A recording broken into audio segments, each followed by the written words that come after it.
Atomic structure again देखो, fundamental particle कितने, तीन ही, कौन कौन से बेटा, इलेक्ट्रॉन, प्रोटॉन और न्यूट्रॉन, ठीक है, इलेक्ट्रॉन, प्रोटॉन, न्यूट्रॉन। तो यहाँ पे बेटा क्या आ गए, तीनों के क्या आ गए बेटा, मास आ गए, बिल्कुल सही, तीनों के क्या आ गए, चार्ज आ गए। ये हम लोगों ने मूल कॉन्सेप्ट में भी देखा। अब यहाँ पे एक और दो और कॉलम आपके इंट्रोड्यूस हो रहे हैं, एक क्या है बेटा, रिलेटिव मास। अब यहाँ पे देखो बेटा, यहाँ पे रिलेटिव मास इलेक्ट्रॉन का कितना है, 0, प्रोटॉन का कितना, 1, न्यूट्रॉन का कितना, 1। क्यों, क्योंकि दोनों के जो एटॉमिक मासेस हैं वो बहुत पास पास होते हैं, 1.672 1.674, -27 -27। तो यहाँ पे क्या होता है बेटा आप लोगों का, यहाँ पे आप लोगों का जो रिलेटिव मास है वो क्या रहता है, 1 1 रहता है। और इलेक्ट्रॉन के मास को हम लोग क्या कर देते हैं, इग्नोर, कि इलेक्ट्रॉन तुम बहुत हल्के हो, तुम साइड में हटो, है ना, तुम साइड में हटो। इलेक्ट्रॉन को अपन ने क्या कर दिया, इग्नोर कर दिया, ठीक है। अब यहीं पर ही देखो बेटा, अगर हम रिलेटिव चार्ज की बात करें, ठीक है, रिलेटिव चार्ज की बात करें, तो यहाँ पे देखिए बेटा, ये तो इलेक्ट्रॉन का चार्ज, ये प्रोटॉन का चार्ज, ये किसका हो गया बेटा, न्यूट्रॉन का। तो न्यूट्रॉन का तो हमने 0 दे दिया। और ये जो टर्म है 1.6 इंटू 10⁻⁻19, 1.6 इंटू 10⁻⁻19, इसको हमने क्या बोल दिया, 1। तो यहाँ पे माइनस चार्ज था, तो यहाँ पे मैंने बोल दिया बेटा -1। यहाँ पे प्लस चार्ज था, तो यहाँ पे मैंने बोल दिया बेटा +1। ध्यान रखना, जो एक एटम होता है वो इलेक्ट्रिकली न्यूट्रल होता है। इलेक्ट्रिकली न्यूट्रल होने का क्या मतलब है, उसमें प्रोटॉन और इलेक्ट्रॉन क्या रहते हैं, बराबर रहते हैं, ठीक है। अब देखो बेटा, डिस्कवरी ऑफ इलेक्ट्रॉन, सबसे पहला सवाल आपसे पूछेगा कि इलेक्ट्रॉन की डिस्कवरी किसने करी, तो किसने करी बेटा, जे थॉमसन ने करी। इलेक्ट्रॉन की डिस्कवरी किसने करी बेटा, जे थॉमसन ने करी, ठीक है। अब ये क्या है बेटा, कैथोड रे के कैरेक्टरिस्टिक्स हैं, ये आप लोगों को पता होनी चाहिए। कैथोड रे सिंपली क्या होती है, fast moving electrons. Cathode rays are fast moving electrons. कहां से कहां तक चलते हैं, कैथोड से एनोड तक चलते हैं। कहां से कहां तक चलते हैं बेटा, कैथोड से एनोड तक चलते हैं। ये इनकी क्या है, डायरेक्शन है। क्या होता है बेटा, इनमें नेगेटिवली चार्ज्ड पार्टिकल्स होते हैं, दे ट्रैवल इन स्ट्रेट लाइन। ये क्या करते हैं बेटा, स्ट्रेट लाइन में ट्रैवल करते हैं। इनके पास बेटा क्या क्या होता है, यहां देखो लिख रखा है, इनके पास बेटा मास भी होती है, एनर्जी भी होती है और पेनिट्रेशन पावर भी होती है। ये वाला पॉइंट बेटा इंपॉर्टेंट है, क्योंकि ये सिर्फ और सिर्फ कैथोड रे का पॉइंट है, सिर्फ और सिर्फ कैथोड रे का पॉइंट है। ये चीज इंपॉर्टेंट है, क्या, cathode rays produce X rays, ठीक है, produce X rays when they strike heavy nucleus such as tungsten या मोलिब्डेनम। टंगस्टन या मोलिब्डेनम से जब हम भिड़ते हैं कैथोड रे, तो क्या प्रोड्यूस करते हैं, एक्स रे प्रोड्यूस करते हैं। और ये वाला पॉइंट भी बेटा इंपॉर्टेंट है, स्पेसिफिक चार्ज, ठीक है, या फिर चार्ज अपॉन मास रेशियो, या फिर बेटा आयनिक पोटेंशियल। ये रहा बेटा चार्ज अपॉन मास रेशियो, ये रहा बेटा charge upon mass ratio. Cathode rays का क्या रहता है, सेम रहता है, it is same irrespective of gas, ठीक है। तो यहाँ पे जो रेशियो है चार्ज अपॉन मास का, चार्ज अपॉन मास का, इस रेशियो को ध्यान रखिएगा, ठीक है, इस रेशियो को क्या रखिएगा, ध्यान रखिएगा। ये किसका है, कैथोड रे का है। And it is same for everyone, मतलब कोई सी भी गैस हो, हाइड्रोजन हो, निकल हो, सॉरी हाइड्रोजन हो, हीलियम हो, एर्गन हो, नाइट्रोजन हो, ऑक्सीजन हो, कोई सी भी गैस हो, charge upon mass ratio is same irrespective of gas, cathode rays के लिए, ठीक है। अब आ जाओ बेटा एनोड रेज, है ना, एनोड रेज आ जाओ। अब एनोड रेज क्या होते हैं, they are simply fast moving positively charged ions, they are simply fast moving positively charged ions. और डायरेक्शन क्या रहेगा बेटा, anode to cathode. Cathode rays sorry anode rays को हम लोग प्यार से और क्या बोलते हैं, एनोड रेज को हम लोग प्यार से और क्या बोलते हैं बेटा, हम लोग बोलते हैं केनाल रेज। क्या बोलते हैं हम लोग बेटा, केनाल रेज भी बोलते हैं, ठीक है, ठीक है। अब यहाँ पे देखो क्या बोल रहा है, consist of positively charged ions, they travel in straight line, ठीक है। इनके पास भी बेटा मास रहता है, एनर्जी रहता है, ठीक है। अब यहाँ पे देखो ये चीज इंपॉर्टेंट है, ये चीज इंपॉर्टेंट है। यहाँ पे बेटा जो स्पेसिफिक चार्ज है, स्पेसिफिक चार्ज है बेटा, या फिर चार्ज अपॉन मास रेशियो, ओहो ये क्या हो गया, कहाँ गए, हाँ यहां जाओ बेटा, स्पेसिफिक चार्ज। यहां पे देखिए बेटा स्पेसिफिक, एक सेकंड, एक सेकंड, एक सेकंड, एक सेकंड, एक सेकंड रुको, एक सेकंड रुको, ये क्या हो रहा है यार भाई साहब, टेक्नोलॉजी। हाँ अब सही है, स्पेसिफिक चार्ज, ठीक है। क्या बोल रहा है यहाँ पे देखिए बेटा, क्या बोल रहा है, स्पेसिफिक चार्ज या फिर charge upon mass ratio, charge upon mass का रेशियो इज नॉट सेम। यहां पे देखो क्या बोल रहा है, एनोड रेज के लिए सेम नहीं है, कैथोड रेज के लिए सेम है। और आगे देखो क्या बोल रहा है, it depends on gas inside discharge tube, it depends on gas inside discharge tube. Cathode rays का डिपेंड नहीं कर रहा था, लेकिन एनोड रेज का डिपेंड करेगा। ध्यान रहेगी ये बात, ध्यान रहेगी ये बात, हाँ जी। अच्छा बेटा किसने डिस्कवरी करी, किसने डिस्कवरी करी बेटा, जैसे कैथोड रे की करी बेटा जे थॉमसन ने, प्रोटॉन की किसकी करी, एनोड रे की किसने करी, गोल्डस्टीन चाचा ने, किसने बेटा, गोल्डस्टीन चाचा ने, ठीक है। और उसके बाद डिस्कवर हुआ बेटा न्यूट्रॉन, किसने डिस्कवर करा बेटा, चैडविक भाई साहब ने। कैसे डिस्कवर हुआ, बेरिलियम का एटम लिया, उसको बेटा अल्फा पार्टिकल से बॉम्बार्ड कराया, अल्फा पार्टिकल से बेटा बॉम्बार्ड कराया, तो यहाँ पे देखो बेटा क्या बन गया, यहाँ पे आप लोगों का बन गया, यहाँ पे आप लोगों का बन गया क्या, न्यूट्रॉन। यहाँ पे देखो आप लोगों का क्या बन गया, न्यूट्रॉन बन गया, ठीक है जी, ठीक है जी। ये सबसे लास्ट में डिस्कवर हुआ था, ये सबसे लास्ट में डिस्कवर हुआ था। अब यहाँ पे देखिए जरा, अच्छा ये चीज हम लोगों को पता ही है बेटा, पॉइंट्स पॉइंट्स पता ही है बेटा, एनर्जी के दो दो यूनिट क्या क्या है, इलेक्ट्रॉन वोल्ट और जूल। क्या रिश्ता है बेटा, 1 electron volt is 1.6 into 10⁻⁻19 joule. ये रिश्ता पता है ना बेटा, ये रिश्ता पता है ना हम लोगों को, हाँ जी ये रिश्ता अपन को पता है, ठीक है। चलो अच्छा, अब यहाँ पे देखो बेटा यूनिट ऑफ डिस्टेंस, ये भी चीज ध्यान रखिएगा, 1 नैनोमीटर इज 10⁻⁻9 मीटर और 1 एंगस्ट्रॉम इज 10⁻10 मीटर, ठीक है। Iso series, iso series, iso series क्या होती है, यहाँ पे देखिए बेटा आइसो सीरीज क्या होती है। सबसे पहले आता है बेटा आइसोटोप्स, आइसोटोप्स क्या होते हैं बेटा, same atomic number different mass number. यहाँ पे देखो डिफरेंट मास नंबर है ना, टोपी क्या रहती है बेटा, अलग रहती है ना, टोपी क्या रहती है बेटा, अलग रहती है, ठीक है। और यहाँ पे जो आपका एटॉमिक नंबर है वो सेम है, एटॉमिक नंबर सेम रहता है, मास नंबर आपका अलग रहता है, ठीक है।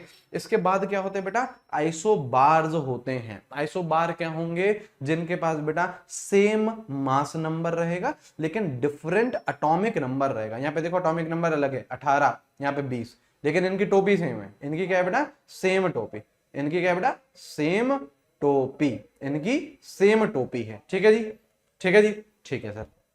आइसो इलेक्ट्रॉनिक नाम से ही पता चल रहा है same number of electrons, iso electronic नाम से ही पता चल रहा है इनमें इलेक्ट्रॉन सेम होते हैं। जैसे N2 बेटा कितने electron, 14 electron, CO 14 electron, Cn- 14 electron, है ना, सिलिकॉन 14 इलेक्ट्रॉन। तो अगर इलेक्ट्रॉन सेम है तो इनको हम लोग क्या बोलेंगे बेटा, आइसो इलेक्ट्रॉनिक बोलेंगे, ठीक है। चलिए यहाँ पे आइए, आइसोटोन्स। अब देखो उसको याद कैसे करोगे, ये जो टोन्स है बेटा, यहाँ पे N आ रहा है, ये जो टोन्स है बेटा, ये चीज ये चीज ये, इसको हम लोग क्या बोलेंगे बेटा, न्यूट्रॉन से याद करेंगे। तो आइसोटोन्स क्या हो जाएंगे बेटा, जिनके पास सेम नंबर ऑफ न्यूट्रॉन्स है। और न्यूट्रॉन कैसे निकालते हो, A-Z से।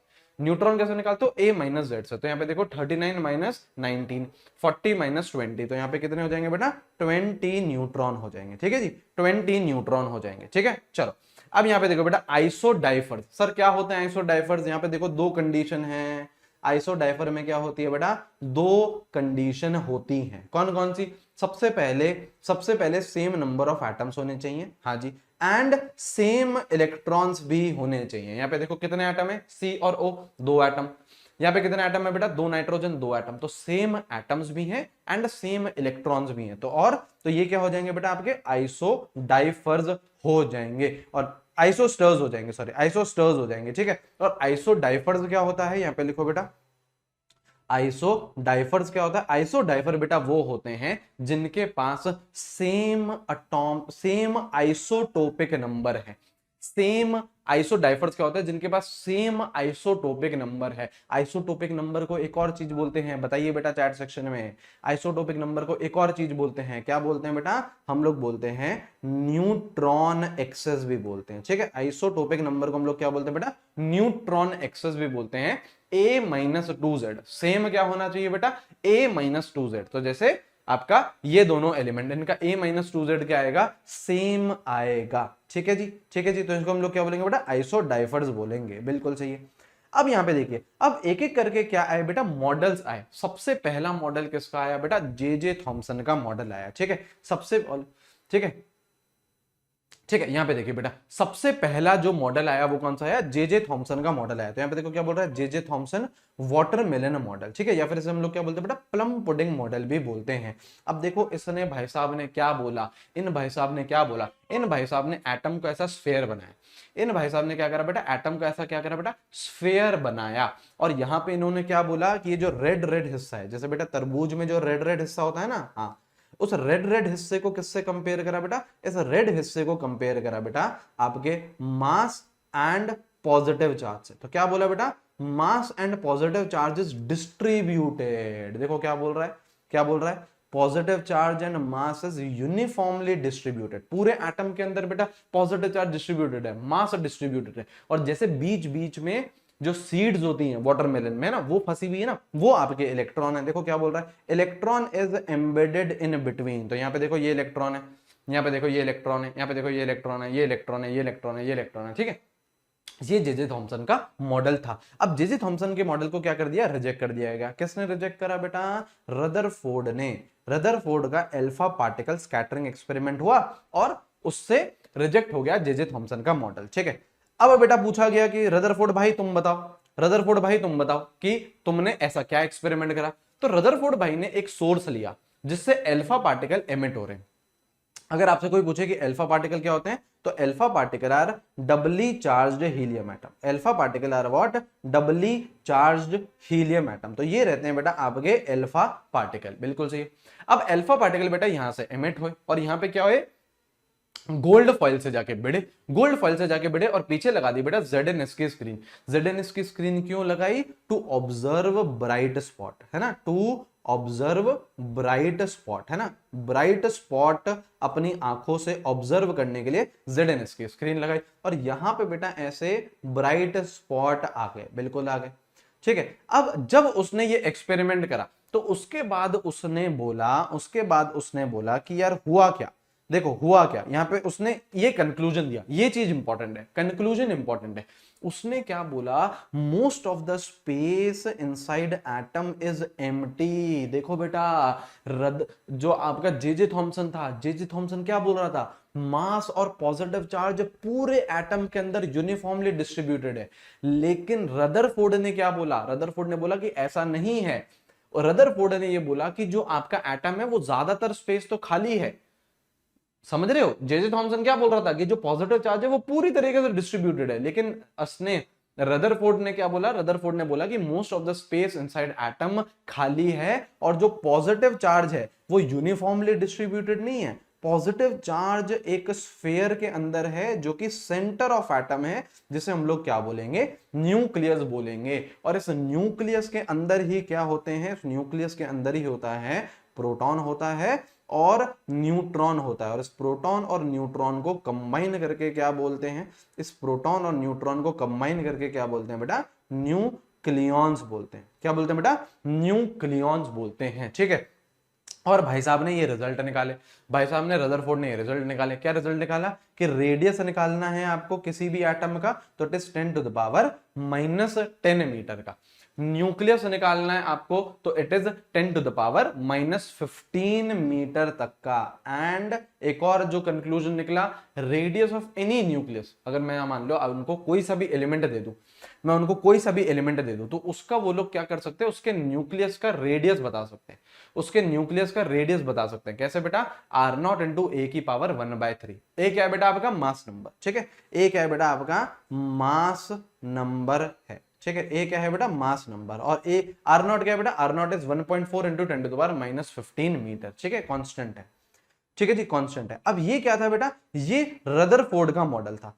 अब रदरफोर्ड के मॉडल में भी क्या थी बेटा, दिक्कतें थी। रदरफोर्ड के मॉडल में भी दिक्कतें थी। क्या दिक्कतें थी, सबसे पहले दिक्कत थी, could not explain stability of atom. Rutherford के हिसाब से एटम बेटा स्टेबल ही नहीं है, रदरफोर्ड का जो मॉडल था। लेकिन आज तो हमें पता है ना कि एटम स्टेबल है बेटा। ये पेन, आप, मैं, आईपैड, लैपटॉप, बेटा कंप्यूटर, ये बॉटल, है ना, जिसका मैसेज बेटा आपके पास आता है, वो सब हम सब किससे बने हुए बेटा, अगर एकदम बेसिक लेवल पे चले जाएं तो एटम और मॉलिक्यूल्स ही तो हैं। बिल्कुल सही बात है। तो एटम स्टेबल हैं, आप स्टेबल हो, है ना, हो ना बेटा, हाँ। तो इट कुड, बट लेकिन रदरफोर्ड के मॉडल के हिसाब से, रदरफोर्ड के मॉडल के हिसाब से जो एटम था वो स्टेबल ही नहीं था। And it could not explain internal distribution of electron. कि भाई साहब इलेक्ट्रॉन कहां पे डिस्ट्रीब्यूटेड है, कौन से शेल में है, कौन से शेल में नहीं है, ये रदरफोर्ड नहीं बता पाया था, ठीक है। तो ये क्या थी, लिमिटेशन थी। अब इसके बाद देखो यहाँ पे, इसके बाद देखो, सबसे पहले आता है बेटा आपका डुअल नेचर ऑफ लाइट, है ना, डुअल नेचर ऑफ लाइट। अब डुअल नेचर ऑफ लाइट है तो कितने नेचर रहते हैं बेटा लाइट के बेटा दुगले नेचर हैं, है ना। कौन कौन सा बेटा, एक है वेव नेचर, एक है बेटा पार्टिकल नेचर। याद रखिएगा बेटा, जो वेव नेचर होता है that is continuous in nature, and जो पार्टिकल नेचर रहता है that is discontinuous in nature. सबसे पहला सवाल जो आपसे पूछा जाएगा, सबसे पहला जो सवाल आपसे पूछा जाएगा वो ये पूछा जाएगा, वेव नेचर आप लोग कैसे एक्सप्लेन कर सकते हो? तो वेव नेचर आप लोग एक्सप्लेन कर सकते हो रिफ्लेक्शन से, रिफ्रैक्शन से, इंटरफेरेंस से एंड डायफ्रैक्शन से। इन 4 फिनोमेना से आप लोग वेव नेचर एक्सप्लेन कर सकते हो। एंड पार्टिकल नेचर आप लोग किस तरीके से एक्सप्लेन कर सकते हो? पार्टिकल नेचर आप लोग एक्सप्लेन कर सकते हो प्लैंक्स क्वांटम थ्योरी से एंड फोटो इलेक्ट्रिक इफेक्ट से, ठीक है? प्लैंक्स क्वांटम थ्योरी से एंड फोटो इलेक्ट्रिक इफेक्ट, इन दोनों से आप लोग क्या कर सकते हो? पार्टिकल नेचर को एक्सप्लेन कर सकते हो, ठीक है? ये वेव है, ये हमको पता ही है बेटा, जो आपका, अच्छा ये सब चीजें, वेव नेचर तो बेटा आप लोग खूब पढ़ते हो। पार्टिकल नेचर पे चलो जहां से आप लोगों से सवाल पूछा जाएगा, ठीक है? पार्टिकल नेचर पे चलो जहां से आपसे सवाल पूछा जाएगा। अच्छा एक चीज ये देख लो, ये तो आप लोगों का बेटा पूरा का पूरा चैप्टर ही होता है फिजिक्स में, ईएमआई, इलेक्ट्रोमैग्नेटिक, है ना? इलेक्ट्रोमैग्नेटिक वेव्स है, ठीक है? तो इलेक्ट्रोमैग्नेटिक वेव सुन लीजिए क्या होती है बेटा। यहाँ पे देखो क्या बोल रहा है, एक ऐसी वेव्स, ठीक है, जो electric field, magnetic field and propagation of wave all are perpendicular to each other. यहां पे देखो, अगर वेव बेटा एक्स डायरेक्शन में जा रही है तो इलेक्ट्रिक फील्ड कहां रहेगी बेटा? वाई डायरेक्शन में। और मैग्नेटिक फील्ड कहां रहेगी बेटा? आपकी जेड डायरेक्शन में। क्या तीनों चीजें परपेंडिकुलर हैं एक दूसरे के? क्या तीनों चीजें परपेंडिकुलर हैं एक दूसरे के? हाँ जी, electric field, magnetic field and propagation of wave all are perpendicular to each other. And electromagnetic spectrum रहता है, इलेक्ट्रोमैग्नेटिक स्पेक्ट्रम, ये रहा इलेक्ट्रोमैग्नेटिक स्पेक्ट्रम है बेटा। इस चीज को आपको याद करना है, यहां से बेटा डायरेक्ट सवाल आ सकता है। मैंने आपको पहले भी बताया था, मैं आपको अभी भी बता रहा हूं, ठीक है? ठीक है, यहाँ पे देखो बेटा, लेफ्ट टू राइट जा रहे हैं अपन लोग, लेफ्ट टू राइट जा रहे हैं बेटा, है ना? तो यहाँ पे क्या कर रही है? वेवलेंथ इंक्रीज हो रही है। ध्यान रखिएगा बेटा, कॉस्मिक रेज की सबसे कम वेवलेंथ है। यहाँ पे ये बोल रहा है इट हैज लोएस्ट वेवलेंथ, ठीक है? और जो रेडियो वेव्स हैं इसकी क्या है बेटा? हाईएस्ट वेवलेंथ है। और ध्यान रखना, वेवलेंथ और फ्रीक्वेंसी क्या रहते हैं? Inversely proportional. क्या फॉर्मूला आता है बेटा यहाँ पे? क्या फॉर्मूला आता है बेटा यहाँ पे? यहाँ पे फॉर्मूला आता है C equals to frequency into wavelength. C equals to frequency into wavelength. C क्या है बेटा? Speed of light. C क्या है बेटा आपका? Speed of light. Frequency into wave length, ठीक है जी? ठीक है जी? ठीक है जी? ठीक है जी? C equals to frequency into wavelength, है ना? तो फ्रीक्वेंसी और वेवलेंथ क्या रहते हैं? Inversely proportional. फ्रीक्वेंसी जहां बढ़ेगी वेवलेंथ वहां पे क्या हो जाएगी? कम हो जाएगी, ठीक है? अच्छा यहां पे देखिए बेटा, आपका Planck's quantum theory, Planck's quantum theory हमें क्या बताता है? पार्टिकल नेचर ऑफ लाइट बताता है। क्या बताता है बेटा? पार्टिकल नेचर ऑफ लाइट बताता है, ठीक है? अब देखो ये बोलता क्या है, अब देखो ये बोलता क्या है? ये बोलता है कि एक ब्लैक बॉडी है, हाँ जी, ब्लैक बॉडी क्या कर रही है? रेडिएशंस एमिट कर रही है या फिर रेडिएशंस एब्जॉर्ब कर रही है। उन रेडिएशंस को बेटा आप लोग क्या बोलते हो? फोटॉन्स बोलते हो। फोटॉन्स सिंपली क्या है? फोटॉन्स आर स्मॉल पैकेट्स या फिर बंडल्स, किसके? एनर्जी के। तो ये क्या है बेटा? एक पैकेट है या फिर बंडल है एनर्जी का। ये भी एनर्जी, ये भी एनर्जी, ये भी एनर्जी, ठीक है? अब एनर्जी यहां पे देखो, अब यहां पे देखो, यहां पे देखो एनर्जी कैसे निकालते हैं अपन लोग एनर्जी कैसे निकालते हैं? यहां पे देखिए, एक सेकंड, यहां देखो बेटा, एनर्जी ऑफ फोटोन कैसे निकाली जाती है? तो energy of photon is directly proportional to what? Frequency. Energy of photon is directly proportional to what? Frequency, ठीक है ना? अगर मैं प्रोपोर्शनलिटी कांस्टेंट लेके आऊं तो क्या आ जाता है बेटा? H इंटू एफ आ जाता है। तो एक फॉर्मूला आता है आपका ये, energy of photon is H into F. या फिर आप लोगों का दूसरा फॉर्मूला क्या बनता है? दूसरा आप लोगों का फॉर्मूला बनता है energy of photon is hc by lambda. H क्या है बेटा? प्लैंक्स कांस्टेंट है। वैल्यू कितनी है? 6.626 into 10 to the power minus 34। 6.626 into 10 to the power minus 34, ठीक है जी? ये क्या है? प्लैंक्स कांस्टेंट है, बिल्कुल ठीक है। अब यहां पे देखिए बेटा, दूसरा जो फिनोमेना आता है, दूसरा फिनोमेना क्या आता है? फोटो इलेक्ट्रिक इफेक्ट आता है। सबसे पहला आपसे सवाल पूछेगा कि फोटो इलेक्ट्रिक इफेक्ट होता क्या है? तो फोटो इलेक्ट्रिक इफेक्ट क्या है? Emission of electron. यहां पे देखो वर्ड, देखो क्या बोल रहा है? इलेक्ट्रॉन का बाहर आना, इलेक्ट्रॉन का एमिट होना। कहां से? From surface of metal by fouling photon of suitable energy. जैसे एक मेटल सरफेस है, अगर उस पे मैं क्या मार रहा हूं? फोटोन मार रहा हूं। फोटोन का मतलब क्या है? एनर्जी। अगर इस सरफेस को मैं एनर्जी दे रहा हूं और इलेक्ट्रॉन बाहर आ गया तो मैं क्या बोलूंगा? फोटो इलेक्ट्रिक इफेक्ट हो रहा है। फोटो इलेक्ट्रिक इफेक्ट हो रहा है, बिल्कुल ठीक है सर, बिल्कुल ठीक है। अब यहां पे देखिए बेटा, यहां पे देखिए तीन तरीके की क्या होती हैं? थ्रेशोल्ड चीजें होती हैं। एक होता है बेटा वर्क फंक्शन। वर्क फंक्शन क्या है बेटा? मिनिमम एनर्जी, कम से कम एनर्जी अगर आपको फोटो इलेक्ट्रिक इफेक्ट कराना है तो वो होती है work function. Frequency, threshold frequency क्या होती है बेटा? थ्रेशोल्ड फ्रीक्वेंसी होती है जो मिनिमम फ्रीक्वेंसी होती है। एंड अब यहां पे देखो बेटा, थ्रेशोल्ड फ्रीक्वेंसी हो गई मिनिमम फ्रीक्वेंसी जहां पे फोटो इलेक्ट्रिक इफेक्ट होगा। थ्रेशोल्ड वेवलेंथ क्या हो जाएगी? अगर फ्रीक्वेंसी मिनिमम है तो वेवलेंथ क्या हो जाएगी बेटा? मैक्सिमम। तो मैक्सिमम वेवलेंथ जहां पे फोटो इलेक्ट्रिक इफेक्ट होगा वो क्या हो जाएगी बेटा? Threshold wavelength. यहां पे फॉर्मूला रहता है, क्या फॉर्मूला रहता है? Phi equals to h into f not या फिर h c by lambda not, ये आपका फॉर्मूला रहता है। ठीक है जी। फाई क्या है बेटा? Work function. फाई क्या है बेटा? Work function. बिल्कुल ठीक है सर, बिल्कुल ठीक है सर, है ना। यहां तक तो कोई समस्या की बात नहीं है, यहां तक तो कोई समस्या की बात नहीं है। अब यहां पे देखिए बेटा, अब यहां पे देखिए, सबसे पहले ये देखो बेटा, kinetic energy of ejected electron. आप सुनना ध्यान से।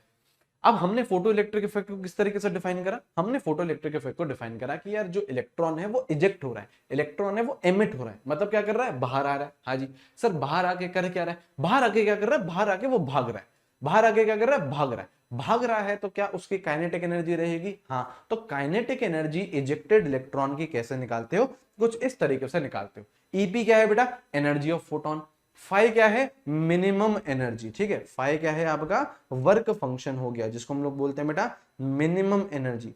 और जो बाकी बची हुई एनर्जी है वो किस में कन्वर्ट हो गई बेटा? काइनेटिक एनर्जी में कन्वर्ट हो गई। तो इलेक्ट्रॉन जैसे ही बाहर निकलता है, बाहर निकल के वो क्या करता है बेटा? भागता है। वो क्या करता है? भागता है। भागता है तो उसके पास क्या आती है? काइनेटिक एनर्जी आती है। इसके और क्या फॉर्मूले रहते हैं? जैसे यहाँ पे देखो बेटा, जैसे यहाँ पे देखो ये रहा, एनर्जी ऑफ फोटोन को आप लोग कैसे लिख सकते हो?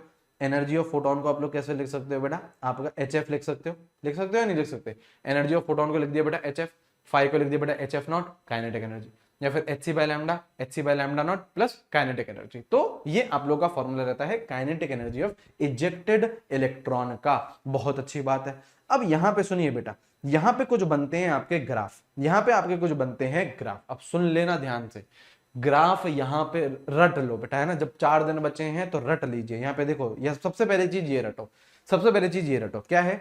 Kinetic energy of ejected electron depends on frequency. Kinetic energy किस पे डिपेंड करती है? रिपीट कर मेरे साथ, रिपीट कर मेरे साथ बेटा चैट सेक्शन में। काइनेटिक एनर्जी किस पे डिपेंड करती है? फ्रीक्वेंसी पे। काइनेटिक एनर्जी किस पे डिपेंड करती है? फ्रीक्वेंसी पे। काइनेटिक एनर्जी किस पे डिपेंड करती है बेटा? फ्रीक्वेंसी पे डिपेंड करती है। अगर फ्रीक्वेंसी पे डिपेंड कर गई तो kinetic energy does not depend on intensity. एक ही पे डिपेंड करोगे बेटा, है ना। ऐसे नहीं बेटा सब पे डिपेंडेंट हो रहे हो, है ना। सही बात है ना बेटा, एक ही होना चाहिए जीवन में, एक ही होना चाहिए जीवन में। तो इसे रटो कि kinetic energy depends on frequency. तो अगर एक पे डिपेंड कर गए तो kinetic energy does not depend on intensity, intensity पे डिपेंड नहीं करेंगे, इंटेंसिटी पे डिपेंड नहीं करेंगे। बिल्कुल सही है। अब दूसरी चीजें रटो, दूसरी चीज रटो, क्या रटो? जो फोटो करंट है। अब इलेक्ट्रॉन बेटा बाहर आ गया, इलेक्ट्रॉन भाग रहा है, इलेक्ट्रॉन बाहर आया, इजेक्ट हुआ, इलेक्ट्रॉन की क्या हुई? Kinetic energy. काइनेटिक एनर्जी हुई तो वो भागेगा भी तो सही, हाँ भागेगा सही। अगर इलेक्ट्रॉन मूव कर रहा है तो उसमें क्या आएगा? करंट आएगा, है ना। तो फोटो करंट या फिर नंबर ऑफ इलेक्ट्रॉन इजेक्टेड किस पे डिपेंड कर रहा है? इंटेंसिटी पे। तो फोटो करंट डिपेंड कर रहा है इंटेंसिटी पे, फोटो करंट डिपेंड कर रहा है इंटेंसिटी पे। तो लिखो यहाँ पे does not depend on frequency. एक ही पे डिपेंड करोगे ना, एक ही पे डिपेंड करोगे ना, does not depend on frequency. Frequency पे डिपेंड नहीं करेगा। अगर इंटेंसिटी पे कर गया तो फ्रीक्वेंसी पे डिपेंड नहीं करेगा। सही है सर, सही है सर, सही है सर, ठीक है। अब देखो इसके बाद कौन आया, है ना। इसके बाद कौन आया? इसके बाद आया बेटा बोहर मॉडल। इसके बाद क्या आया? Bohr model. सबसे पहले बोहर मॉडल के आपको पॉइंट पूछ सकता है। यहां से आपके जो ये मेन पॉइंट्स है, यहां से बेटा आपका स्टेटमेंट बेस्ड क्वेश्चन पूछ सकता है। स्टेटमेंट बेस्ड क्वेश्चन आप लोगों से पूछ सकता है बोहर मॉडल का। ठीक है, तो सबसे पहले बोहर ने क्या क्या बोला वो सुनते हुए चलो। बोहर ने क्या बोला? बोहर ने बोला कि एटम के पास क्या है? इनफाइनाइट शेल है। ठीक है, एंगुलर मोमेंटम क्या है? क्वांटाइज्ड है, मतलब mvr इक्वल्स टू nh/2 पाई। ये किसने बोला बेटा? बोहर ने बोला, मैं नहीं बोल रहा बेटा। किसने बोला बेटा? बोहर ने बोला, बिल्कुल सही। यहाँ पे देखो उसने क्या बोला। एक बोली ग्राउंड स्टेट। ग्राउंड स्टेट क्या होती है? जो फर्स्ट शेल को हम लोग क्या बोलते हैं? ग्राउंड स्टेट बोलते हैं। उसके अलावा क्या होती है बेटा? एक्साइटेड स्टेट होती है ना। उसके अलावा क्या होती है? एक्साइटेड स्टेट होती है। तो यहाँ पे 6th एक्साइटेड स्टेट है तो उसका मतलब शेल नंबर 7 है। 6th एक्साइटेड स्टेट है तो उसका मतलब क्या है? शेल नंबर 7 है। ठीक है, यहीं पर ही अगर मैं लिखता हूं बेटा 9th एक्साइटेड स्टेट तो उसका मतलब शेल नंबर कितना है? 10 है। एक ज्यादा होता है, एक ज्यादा होता है। ठीक है, और क्या बोला बोहर ने? बोहर ने बोला कि एनर्जी इलेक्ट्रॉन की इंक्रीज करती है जैसे जैसे आप दूर जाओगे न्यूक्लियस के। मतलब सबसे कम एनर्जी इसकी रहेगी फर्स्ट शेल की। सबसे कम एनर्जी किसकी रहेगी बेटा? फर्स्ट शेल की रहेगी, तो इसकी एनर्जी बेटा लोएस्ट रहेगी। सबसे ज्यादा एनर्जी किसकी रहेगी? इनफाइनाइट शेल की। ठीक है, तो जैसे जैसे आप न्यूक्लियस से दूर जाते जाओगे एनर्जी इंक्रीज करती जाएगी। ठीक है, और एनर्जी ऑफ इनफाइनाइट शेल क्या बोला? जीरो होती है। एनर्जी ऑफ इनफाइनाइट शेल क्या बोला? जीरो होती है। कौन बोला? बोहर बोला। ठीक है, और क्या बोला बोहर? और बोला बोहर की ऑन एब्जॉर्बिंग एनर्जी, अगर आप एनर्जी एब्जॉर्ब करोगे, अगर इलेक्ट्रॉन एनर्जी एब्जॉर्ब करेगा तो वो क्या करेगा? Lower orbit to higher orbit जाएगा। और उधर ही बेटा अगर एनर्जी रिलीज होगी, ऑन रिलीजिंग एनर्जी, तो इलेक्ट्रॉन हायर ऑर्बिट से लोअर ऑर्बिट आएगा। ठीक है, ठीक है सर। अच्छा, और क्या बोला सर बोहर ने? बोहर ने बोला कि Bohr model is applicable only on single electron species. ये क्या है? इसका ड्रॉबैक भी है। ये क्या है इसका बेटा? ड्रॉबैक भी है कि अगर अगर एक एक ही इलेक्ट्रॉन है उसी पे ही बोहर मॉडल लग सकता है, उसके अलावा बेटा बोहर मॉडल नहीं लग सकता है। बिल्कुल सही है। उसके बाद बेटा बोहर मॉडल ने क्या बोला? क्या बोला? Energy difference between two consecutive shell. सुन लो बेटा, एनर्जी का डिफरेंस बोल रहे हैं कॉन्जिक्यूटिव शेल का, मतलब 2-1, 3-2, 4-3। तो जो एनर्जी का डिफरेंस है वो क्या करते जाता है? डिक्रीज करते जाता है as we move away from nucleus. ये सीधा सीधा बेटा आपके सवाल हैं, ये सीधा सीधा आपके क्या है बेटा? सारे के सारे सवाल हैं। बिल्कुल सही। एटम के अंदर कितने हिस्से हैं बेटा? 2 हिस्से हैं। बिल्कुल सही बात है। सेंटर में कौन है बेटा? न्यूक्लियस। न्यूक्लियस के अंदर कौन है बेटा? प्रोटॉन और न्यूट्रॉन, जिसको हम लोग बोलते हैं बेटा न्यूक्लियॉन्स। और एक है बेटा extra nuclear part. Extra nuclear part में कौन है बेटा? जो इलेक्ट्रॉन गुड़ गुड़ गुड़ गुड़ गुड़ गुड़ गुड़ गुड़ गुड़ गुड़ करके घूम रहा है। ठीक है जी, ठीक है सर, ठीक है सर, ये चीज समझ में। अब ये फॉर्मूले होते हैं बेटा, कितने फॉर्मूले रटने हैं बेटा बोहर के? 3 फॉर्मूले। Radius, velocity, energy. रेडियस का फॉर्मूला ये रहा बेटा 0.529 n² एंगस्ट्रॉम। बिल्कुल ठीक है। वेलोसिटी का फॉर्मूला 2.18 × 10⁶ Z/n। कितना बेटा? Z/n मीटर पर सेकेंड। और एनर्जी में यहाँ पे देखिए बेटा 2 कांस्टेंट है, क्योंकि आपके 2 यूनिट चलते हैं। अगर बेटा इलेक्ट्रॉन वोल्ट है तो -13.6 आएगा। ठीक है, -13.6 Z²/n²। ठीक है, और उधर ही बेटा अगर आप जूल ले लोगे, है ना, अगर आप बेटा जूल ले लोगे तो क्या आएगा? -2.18 × 10⁻18 Z²/n²। ठीक है, 3 फॉर्मूले, रेडियस का है, वेलोसिटी का है, और किसका है? एनर्जी का है। ठीक है, ये चीज मैंने आपको ऑलरेडी बता दी बेटा। एनर्जी ऑफ इनफाइनाइट शेल याद रखिएगा बेटा, याद रख लो। एनर्जी इनफाइनाइट शेल की कितनी होती है? 0। एनर्जी इनफाइनाइट शेल की क्या होती है बेटा? 0 होती है। बिल्कुल सही है। अच्छा, ये रेशियो भी पता होना चाहिए, है ना। ये रेशियो भी बेटा आप लोगों को पता होना चाहिए। रेशियो किसका है? Kinetic energy, potential energy and total energy का। तो देखो क्या रेशियो है? Total is to kinetic is to potential. क्या रेशियो बेटा? -1 इज टू +1 इज टू -2। कैसे निकालोगे? यहाँ पे देखो, सपोज करो अगर total energy is -13.6 electron volt, आपको काइनेटिक एनर्जी निकालनी है, तो कैसे निकालोगे? काइनेटिक एनर्जी निकालनी है तो कैसे निकालोगे? इसका जो माइनस साइन है इसको गायब कर दो, इसके माइनस साइन को गायब कर दो, तो कितना आएगा? प्लस का 13.6 इलेक्ट्रॉन वोल्ट। अगर आपको पोटेंशियल एनर्जी निकालनी है, अगर आपको पोटेंशियल एनर्जी निकालनी है तो सिंपली 2 टाइम्स मल्टीप्लाई कर दो टोटल एनर्जी, 2 टाइम्स मल्टीप्लाई कर दो टोटल एनर्जी को। ठीक है, तो 2 × -13.6। ठीक है, तो यहाँ पे कितना आ गया बेटा? -27.2 इलेक्ट्रॉन वोल्ट। तो इस तरीके से आप लोग क्या करोगे? पोटेंशियल एनर्जी, काइनेटिक एनर्जी और टोटल एनर्जी निकालोगे। ठीक है, चलो सर, ये भी चीज समझ में आ गई सर। अच्छा, इसके बाद देखिए बेटा कौन सा स्पेक्ट्रम रहता है? हाइड्रोजन स्पेक्ट्रम रहता है। ठीक है, हाइड्रोजन स्पेक्ट्रम रहता है। यहाँ पे देखो बेटा, हाइड्रोजन स्पेक्ट्रम का सबसे पहले ये फॉर्मूला पकड़ो, क्या है बेटा? 1/λ RH। RH क्या है बेटा? Rydberg's constant, value 1.1 × 10⁷ metre inverse. Z² 1/n1² - 1/n2²। अब यहाँ पे देखिए बेटा n2 क्या है? n2 क्या है? n2 is higher orbit, n2 is higher orbit. ठीक है, n1 क्या है? n1 is lower orbit. ठीक है जी, तो एक बेटा हायर ऑर्बिट है, एक बेटा लोअर ऑर्बिट है, n1 और n2। ठीक है, तो 1/n1² - 1/n2 का स्क्वायर। कितनी सीरीज होती है बेटा हाइड्रोजन स्पेक्ट्रम में? कितनी सीरीज होती है बेटा हाइड्रोजन स्पेक्ट्रम में? कितनी सीरीज होती है बेटा आप लोगों की? 6 सीरीज होती है। Lyman, बामर, पाश्चन, bracket, fund, हमफरी।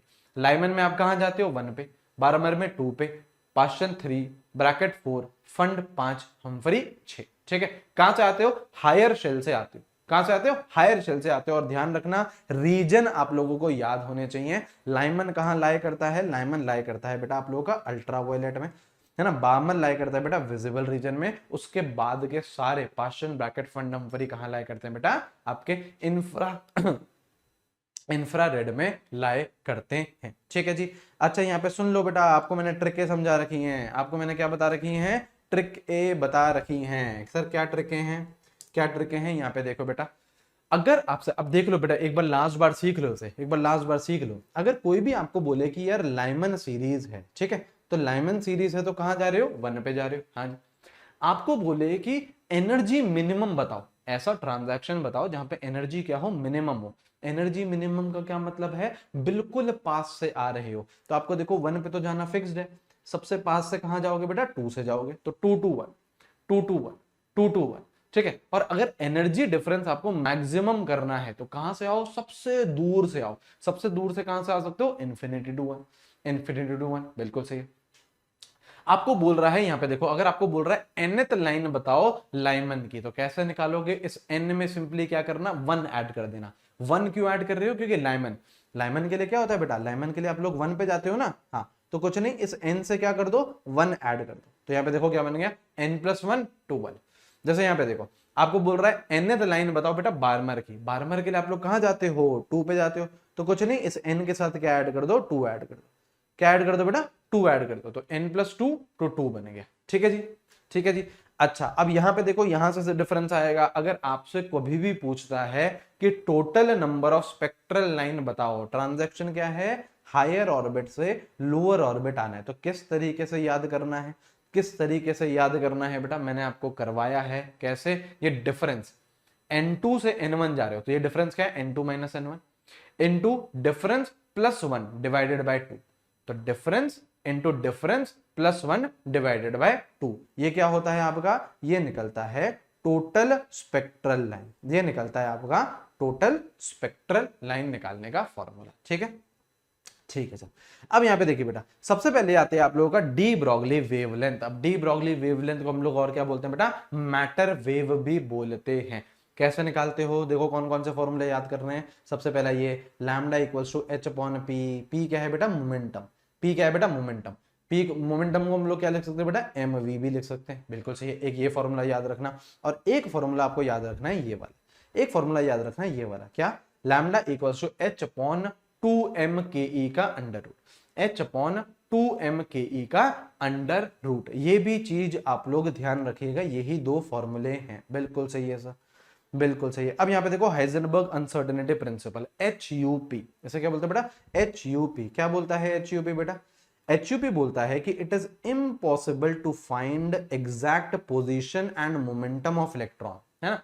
Heisenberg uncertainty principle क्या बोलता है कि आप एक इलेक्ट्रॉन की एग्जैक्ट पोजीशन एंड एक इलेक्ट्रॉन का एग्जैक्ट मोमेंटम बता ही नहीं सकते हो। हमेशा क्या आएगा? कुछ ना कुछ एरर आएगा। ये होता है mathematical expression, delta x into delta p. Delta x into delta p is greater than equal to h/4π। Delta x क्या है? अनसर्टेनिटी किसमें? पोजीशन में। डेल्टा पी क्या है बेटा? अनसर्टेनिटी किसमें? मोमेंटम में। इस डेल्टा पी को कई बार हम लोग क्या लिख सकते हैं बेटा? इस डेल्टा पी को कई बार अपन लोग क्या लिख सकते हैं? इसको अपन लोग लिख सकते हैं m डेल्टा v, ये भी लिख सकते हैं। ठीक है, m डेल्टा v भी लिख सकते हो। ठीक है सर। अब सुनिए ध्यान से। अच्छा ये चीज बेटा, ये चीज बेहद इंपॉर्टेंट है, ये चीज बेहद इंपॉर्टेंट है। यहां से बेटा सवाल बनता है आप लोगों का, क्या? डेल्टा एक्स है, डेल्टा पी है, उसमें से अगर एक भी चीज 0 पे जाएगी, जैसे डेल्टा एक्स 0 पे गया तो डेल्टा पी कहां जाएगा? इन्फिनिटी पे। अगर डेल्टा पी 0 पे गया तो डेल्टा एक्स कहां जाएगा? इन्फिनिटी पे। ठीक है, तो अगर डेल्टा एक्स है, डेल्टा पी है, इन दोनों में से अगर एक भी चीज 0 पे गई तो दूसरी चीज कहां जाएगी? इन्फिनिटी पे जाएगी। यहां से बेटा आपका सवाल बन सकता है। ठीक है, अब देखो बेटा, ये जितनी भी अपन लोगों ने बातें करी, ये सब क्या है बेटा? ड्रॉबैक हैं बोहर मॉडल के। अपन लोगों ने देखो बोहर मॉडल के ड्रॉबैक अपन लोगों ने नहीं पढ़े हैं, तो ये सब क्या है? ड्रॉबैक है। देखो सबसे पहले क्या बोल रहा है, देखो ड्रॉबैक क्या है बोहर मॉडल के। यहां से बेटा स्टेटमेंट बेस्ड क्वेश्चन बन सकता है। क्या बोल रहा है? First of all it is applicable only on single electron species. Multi electron पे लगता ही नहीं, सिर्फ और सिर्फ सिंगल इलेक्ट्रॉन पे लगता है। डी ब्रॉगली ने जो बोला वो भी बेटा बोहर से बेटा मैच नहीं खाया, हाइजेनबर्ग ने जो बोला वो भी बेटा बोहर से मैच नहीं खाया। तो बेटा सारी चीज देखो, पहला ड्रॉबैक तो सिंगल इलेक्ट्रॉन स्पीशीज, दूसरा ड्रॉबैक आपका हाइजेनबर्ग अनसर्टेनिटी प्रिंसिपल, है ना, तीसरा ड्रॉबैक आप लोगों का डी ब्रॉगली वेवलेंथ, ठीक है। तो ये सब क्या है, ड्रॉबैक है। अच्छा ये समझो, ये समझो, अब देखो यहाँ पे क्या बोल रहा है, could not explain splitting of spectral lines. जो स्पेक्ट्रल लाइंस थी वो बेटा टूट गई थी, कब, जब इलेक्ट्रिक फील्ड और मैग्नेटिक फील्ड लगाए। और ये बात जब बोहर से पूछी गई तो बोहर नहीं बता पाया। और इसमें आपको इफेक्ट के नेम याद आने चाहिए, याद रखना बेटा, इलेक्ट्रिक फील्ड किसने बताई थी बेटा, स्टार्क ने बताया था। तो स्टार्क इफेक्ट बोल रहे हैं, कैसे याद करोगे बेटा, आयरन मैन होता है वहां पे बेटा, टोनी स्टार्क होता है, हाँ जी। तो टोनी स्टार्क क्या है बेटा, it's all about electricity, it's all about gadgets on all ना। तो इलेक्ट्रिसिटी है तो टोनी स्टार्क, इलेक्ट्रिसिटी है तो टोनी स्टार्क, ठीक है। और बेटा मैग्नेटिक फील्ड है तो वो क्या बन जाएगा, जी मैन इफेक्ट बन जाएगा, ठीक है, जी मैन इफेक्ट बन जाएगा, ठीक है जी, ठीक है सर। अच्छा सर, बोहर मॉडल तो रिजेक्ट कर दिया गया, तो सर उसके बाद कौन सा मॉडल आया, उसके बाद कौन सा मॉडल आया, उसके बाद मॉडल आया बेटा वेव मैकेनिकल मॉडल, या फिर हम लोग क्या बोलते हैं बेटा, क्वांटम मॉडल बोलते हैं। सबसे पहला सवाल है, किसने डिस्कवर करा, ये डिस्कवर हुआ बेटा श्रोडिंगर ने, it was developed by Schrodinger. किसने डिस्कवर करा बेटा, श्रोडिंगर ने इसे डिस्कवर करा, ठीक है। अब यहां पे देखो, यहां पे आपके निकलते हैं बेटा क्वांटम नंबर्स। कितने क्वांटम नंबर होते हैं बताइए बेटा चैट सेक्शन में, कितने क्वांटम नंबर होते हैं बेटा बताइए चैट सेक्शन में। क्वांटम नंबर बेटा होते हैं आपके 4। कौन कौन से, सबसे पहला होता है principal quantum number, azimuthal quantum number, magnetic quantum number और स्पिन क्वांटम नंबर। याद रखिएगा कि जो ये पहले 3 क्वांटम नंबर हैं they are derived from Schrodinger wave equation, ठीक है। श्रोडिंगर की वेव इक्वेशन थी वो हम लोगों को नहीं पढ़नी है, लेकिन श्रोडिंगर की वेव इक्वेशन से पहले 3 क्वांटम नंबर आए थे। फोर्थ क्वांटम नंबर श्रोडिंगर की वेव इक्वेशन से नहीं आया था। क्या बोल रहा है, not derived from Schrodinger wave equation, ठीक है। Spin quantum number was not derived from Schrodinger wave equation, ठीक है। अब यहाँ पे देखो क्या बोल रहा है, यहाँ पे देखो क्या बोल रहा है, सबसे पहले प्रिंसिपल क्वांटम नंबर किससे रिप्रेजेंट करते हैं, एन से रिप्रेजेंट करते हैं। किसके बारे में बताता है बेटा, हमको शेल या फिर ऑर्बिट के बारे में बताता है कि इलेक्ट्रॉन फर्स्ट शेल में है, सेकंड शेल में है, कहां पे है वो बताता है, ठीक है। अब ये वाला पॉइंट पढ़ो, मैक्सिमम नंबर ऑफ इलेक्ट्रॉन कैसे बताते हैं बेटा, 2n स्क्वायर से। मैक्सिमम नंबर ऑफ इलेक्ट्रॉन कैसे बताते हैं, 2n स्क्वायर से। n की वैल्यू डालते जाओ, फर्स्ट सेकंड थर्ड फोर्थ ये बताते जाओ, ठीक है। यहाँ देखो बेटा ऑर्बिट एंगुलर मोमेंटम, ये बोहर ने भी बताया था, ऑर्बिट एंगुलर मोमेंटम ये बोहर ने भी बताया था, क्या है बेटा, mvr equals to nh/2π, mvr equals to nh/2π। किसने बताया था बेटा, बोहर ने भी बताया था, ठीक है। ये 3 फॉर्मूले बेटा बोहर ने बताए थे। देखो प्रिंसिपल क्वांटम नंबर बोहर ने भी बता दिया था, क्योंकि बोहर ने शेल की बात करी थी, बोहर ने बोला था कि देयर आर इनफाइनाइट शेल, तो शेल से जितनी भी चीजें रिलेटेड हैं वो सब बोहर ने बता दी थी। तो प्रिंसिपल क्वांटम नंबर बोहर ने बता दिया था, तो एनर्जी का फॉर्मूला, रेडियस का फॉर्मूला और वेलोसिटी का फॉर्मूला बोहर ने ऑलरेडी बता दिया था, ठीक है। अब सुनो यहां पे देखो, उसके बाद बेटा आता है आपका एज़ोमिथल quantum number. Azimuthal quantum number को किससे रिप्रेजेंट करते हैं बेटा, एल से रिप्रेजेंट करते हैं। और ये हमको किसके बारे में बताता है, सब शेल के बारे में बताता है। शेल सबसे बड़ा होता है, उसके अंदर क्या होता है, सब शेल होता है, बिल्कुल ठीक है। अब यहां पे डिफरेंस समझ लो, ये है ऑर्बिट एंगुलर मोमेंटम nh/2π, ये क्या है बेटा, ऑर्बिटल एंगुलर मोमेंटम। कैसे निकालते हो, L into L plus 1 √h/2π। और इस h/2π को हम लोग क्या लिख सकते हैं, h बार भी लिख सकते हैं, ठीक है। h/2π को अपन लोग h बार भी लिख सकते हैं, ठीक है जी। ये है आपका ऑर्बिटल एंगुलर मोमेंटम। अब ये देखो शेप आप लोगों को पता होनी चाहिए। यहाँ पे देखो बेटा L 0 भी हो सकता है, 1 भी हो सकता है, 2 भी हो सकता है, 3 भी हो सकता है। L 0 का मतलब क्या है बेटा, S सबशेल, 1 का P, 2 का D, 3 का F, ठीक है। और यहाँ पे देखो बेटा S का मतलब स्फेरिकल, P होता है डबल, और P होता है डम्बल, D होता है डबल डम्बल और F होता है बेटा कॉम्प्लेक्स। ये सब क्या है बेटा, इसकी शेप्स है, ये सब क्या है बेटा, इसकी शेप्स हैं, बिल्कुल ठीक है सर, बिल्कुल ठीक है सर। अच्छा अब यहाँ पे देखो बेटा, अब यहाँ पे देखिए बेटा, अब है मैग्नेटिक क्वांटम नंबर किससे रिप्रेजेंट करते हैं बेटा, m से रिप्रेजेंट करते हैं। हमको मैग्नेटिक क्वांटम नंबर किसके बारे में बताता है, ये हमको बताता है ऑर्बिटल्स के बारे में। किसके बारे में बताता है, ऑर्बिटल के बारे में बताता है, ठीक है जी। अब यहाँ पे देखो बेटा क्या बोल रहा है, यहाँ पे देखो, अब यहाँ पे सुनना ध्यान से, यहाँ पे 2023 का भी चीज मैं आपको बताता हूँ। यहाँ पे मैं आपको 2030 की, तो 23 की भी चीज बताता हूँ। यहाँ पे देखो क्या बोल रहा है, number of orbitals in shell is given by n square. कैसे देते हो बेटा आप लोग नंबर ऑफ ऑर्बिटल्स, कैसे निकालते हो, एन स्क्वायर से निकालते हो। तो एक फॉर्मूला तो एन स्क्वायर होता है, और एक और फॉर्मूला होता है, क्या होता है बेटा, 2l+1। यहाँ लिखो बेटा 2l+1। अगर आपको नंबर ऑफ ऑर्बिटल्स निकालने हैं तो एक और फॉर्मूला होता है बेटा 2l+1। ठीक है, एल क्या है, अज़ोमुथल क्वांटम नंबर। जैसे यहाँ पे देखो बेटा, जैसे यहाँ पे देखो, आप लोगों का एस सबशेल है तो कितने ऑर्बिटल होते हैं, एक ऑर्बिटल होते हैं। पी सबशेल है तो कितने ऑर्बिटल होते हैं बेटा, 3 ऑर्बिटल होते हैं। डी सबशेल है तो कितने ऑर्बिटल होते हैं बेटा, 5 ऑर्बिटल होते हैं। लेकिन उनके नंबरिंग कहां से होती है, एस के लिए होता है 0, पी के लिए होता है -1 0 +1, डी के लिए होता है -2 -1 0 +1 +2। याद रखना इसमें, याद रखना इसमें, ये चीज मैंने आपको बता रखी है, एक लास्ट बार और बता रहा हूं। जो M0 है वो किन किन का होता है बताइए चैट सेक्शन में। M0 बेटा 3 तरीके के ऑर्बिटल्स का होता है। M0 बेटा 3 तरीके के ऑर्बिटल्स का होता है। कौन कौन, एक होता है बेटा आपका s ऑर्बिटल का, एक होता है बेटा आपका pz का, और एक होता है बेटा आपका, एक होता है आपका dz² का। याद रखना बेटा इन 3 का आपका M0 रहता है। ठीक है, उसके बाद आ जाओ बेटा spin quantum number. Spin quantum number कितनी वैल्यूज होती हैं बेटा, स्पिन क्वांटम नंबर की केवल 2। स्पिन क्वांटम नंबर की बेटा कितनी वैल्यूज होती है, केवल 2। ठीक है, जो क्या बोल रहा है, can have only 2 values.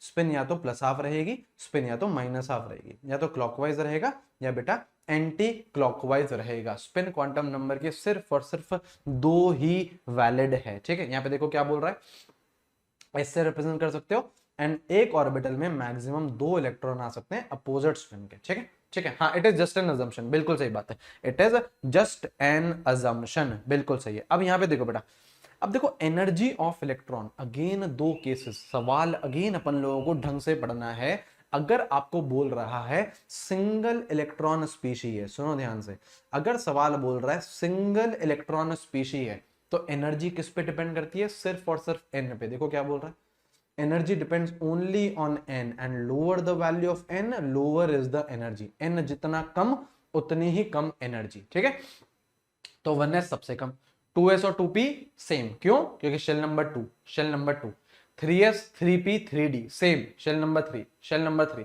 Shell number 3। ठीक है, लेकिन अगर मल्टी इलेक्ट्रॉन स्पीशी है तो एनर्जी किस पे डिपेंड करेगी बेटा, n+l पे डिपेंड करेगी। And lower the value of n+l, lower is the energy. और ध्यान रखना, अगर n+l सेम आ गया then lower the value of n, lower is the energy. ये आपका ऑर्डर रहता है मल्टी, ये आपका ऑर्डर रहता है मल्टी इलेक्ट्रॉन स्पीशी में, बिल्कुल सही है। अच्छा, अब यहां सुनो, अब यहां सुनो, इलेक्ट्रॉनिक कॉन्फ़िगरेशन, कितने रूल्स बेटा इलेक्ट्रॉनिक कॉन्फ़िगरेशन के लिए, 3 रूल्स। सबसे पहला बेटा अफबाउ रूल, कि भैया एनर्जी भरेंगे तो इंक्रीजिंग ऑर्डर ऑफ एनर्जी में, इलेक्ट्रॉन भरेंगे तो इंक्रीजिंग ऑर्डर ऑफ एनर्जी में भरेंगे। Pauli's exclusion principle, no 2 electrons, देखो क्या बोल रहा है, no 2 electrons can have same value of all 4 quantum numbers. उसके बाद हुन्स रूल, हुन्स रूल क्या बोल रहा है, हुन्स रूल है पेयरिंग से रिलेटेड, कि भैया पेयरिंग सबसे एंड में करना है ना, जब तक आपके पास हर एक ऑर्बिटल में एक एक इलेक्ट्रॉन नहीं हो, किसका, सेम स्पिन का। और जब इलेक्ट्रॉनिक कॉन्फ़िगरेशन लिखते हैं तो यहां पे 2 एक्सेप्शन आते हैं। कौन कौन सा आता है, सबसे पहला आता है क्रोमियम का, 4s1 3d5। कोई पूछे क्रोमियम क्यों, क्रोमियम क्यों बेटा, आप लोग का एक्सेप्शन है तो क्यों है, due to half filled orbitals, due to half filled orbitals. और दूसरा कौन है बेटा, कॉपर। कॉपर कौन है बेटा, आपका कॉपर है 4s1 3d10। अब पूछे कॉपर क्यों एक्सेप्शन है, due to fully filled orbitals, due to fully filled orbitals. ठीक है जी, शेप, यहां पे देखो बेटा शेप, एस ऑर्बिटल तो क्या रहता है, स्फेरिकल रहता है, एस ऑर्बिटल तो क्या रहता है, स्फेरिकल रहता है। पी ऑर्बिटल क्या रहते हैं बेटा, डम्बल रहते हैं। और पी कितने होते हैं, 3, क्या, px py और pz। तो यहां पे देखो बेटा, यहां पे देखो बेटा अपन ने बना लिया, ये रहा आपका px, है ना, है ना, ये रहा देखो डंबल, ये रहा आपका py, बिल्कुल सही है। ठीक है, ये रहा देखो आप लोगों का pz, बिल्कुल सही है। नोडल प्लेन, नोडल प्लेन निकालने का ये एनपी क्या है बेटा, नोडल प्लेन। ये एनपी क्या बेटा, नोडल प्लेन। नोडल प्लेन निकालने का क्या फॉर्मूला होता है बेटा, नोडल प्लेन निकालने का फॉर्मूला होता है आप लोगों का एल। ठीक है, तो पी की बात कर रहे हैं, पी के लिए एल की वैल्यू क्या 1, पी के लिए एल की वैल्यू क्या 1, तो यहां पे देखो नोडल प्लेन कितना लिखा है 1 लिखा है। कैसे याद करोगे, जैसे देखो यहाँ पे पी एक्स है, बचा कौन वाई और जेड, तो नोडल प्लेन हो गया वाई जेड। यहाँ पे देखो बेटा पी जेड है, हाँ जी, बचा कौन एक्स और वाई, तो यहाँ पे हो गया बेटा नोडल प्लेन एक्स वाई। यहाँ पे देखो पी वाई है, हाँ जी, बचा कौन आपका एक्स और जेड, तो नोडल प्लेन कौन हो गया बेटा एक्स जेड। इस तरीके से याद रहेगा। उसके बाद यहां पे देखिए अगर मैं डी की बात करूं तो डी क्या होता है बेटा, डबल डंबल होता है। डी क्या होता है बेटा, डबल डंबल होता है। कितने ऑर्बिटल, 5 ऑर्बिटल। ठीक है, तीन आपके नॉन एक्सियल और 2 आपके एक्सियल। ठीक है, 2 आपके एक्सियल। ठीक है, अब यहां पे देखना बेटा, यहां पे डी की बात कर रहे हैं तो एल की वैल्यू बोलो, एल की वैल्यू बोलो बेटा, एल की वैल्यू है आपकी 2। एल की वैल्यू 2 है तो नोडल प्लेन कितने हो जाएंगे, 2 हो जाएंगे। नोडल प्लेन 2 हो जाएंगे। तो यहां पे देखिए अब जरा, यहाँ पे देखिए अब जैसे देखो इसको याद कैसे करोगे, सुन लो ध्यान से, इसको याद कैसे करोगे। यहाँ पे देखो डी एक्स वाई, ये कौन सा है, नॉन एक्सियल है, तो एक्स वाई, बचा कौन सा जेड। तो यहाँ पे देखो बेटा एक बार इस जेड को एक्स के साथ भेज दो, एक बार इस जेड को वाई के साथ भेज दो, तो क्या निकल जाएंगे आपके नोडल प्लेन निकल जाएंगे। एक और बार सुनो, जैसे d y z, d y z, अब बचा कौन एक्स, तो देखो एक बार एक्स को वाई के साथ भेज दिया, एक बार एक्स को जेड के साथ भेज दिया, तो 2 नोडल प्लेन। अब यहां देखो बेटा डी एक्स जेड, बचा कौन वाई, तो वाई को एक बार बेटा एक्स के साथ भेज दिया, वाई को एक बार अपने जेड के साथ भेज दिया। ठीक है, इसके अलावा 2 एक्सियल भी हैं, कौन कौन से, d x square minus y square, यहां पे भी बेटा नोडल प्लेन 2 होते हैं, और डी जेड स्क्वायर, याद रखना बेटा D Z square, D Z square क्या है, थोड़ा सा अतरंगी है, ये इसकी शेप सबसे अलग रहती है। कितने लोब्स होते हैं बेटा इसमें, केवल और केवल 2 लोब्स होते हैं। ठीक है, ये देखो ये रहा एक लोब और ये रहा दूसरा लोब। ठीक है, और यहाँ पे एक एक्स वाई प्लेन में क्या होती है, रिंग होती है। यहाँ पे क्या होती है बेटा, एक्स वाई प्लेन में क्या होती है, रिंग होती है। एक्स वाई प्लेन में क्या होती है बेटा, रिंग होती है। ठीक है, और याद रखना डी जेड स्क्वायर में नोडल प्लेन है 0, डी जेड स्क्वायर में नोडल प्लेन क्या रहते हैं, 0 रहते हैं। ठीक है जी, ठीक है जी, चलो बेटा। अच्छा ये चीज तो हमको पता ही है, ये चीज अपन को पता है बेटा, रेडियल नोड कैसे निकालते हैं, रेडियल नोड कैसे निकालते हैं बेटा, n minus L minus 1, angular node l, total node n minus 1, total node n minus 1, और नोडल प्लेन कैसे निकालते हैं, l से। नोडल प्लेन कैसे निकालते हैं बेटा, l से निकालते हैं। ठीक है, ठीक है, ठीक है। अच्छा मैग्नेटिक मूवमेंट, मैग्नेटिक मूवमेंट का फॉर्मूला होता है n into n plus 2 bm, bm is Bohr magnet, n क्या है बेटा, नंबर ऑफ अनपेयर्ड इलेक्ट्रॉन। अगर 0 अनपेयर्ड इलेक्ट्रॉन हो, 0 अनपेयर्ड इलेक्ट्रॉन हो तो उसको हम लोग बोलते हैं बेटा डायामैग्नेटिक, यहाँ पे डायपोल मूवमेंट क्या आता है, 0 आता है। और अगर एक भी अनपेयर्ड इलेक्ट्रॉन हो तो उसको बोलते हैं हम लोग पैरामैग्नेटिक, और यहाँ पे डायपोल मूवमेंट आपका 0 नहीं आता है। ठीक है,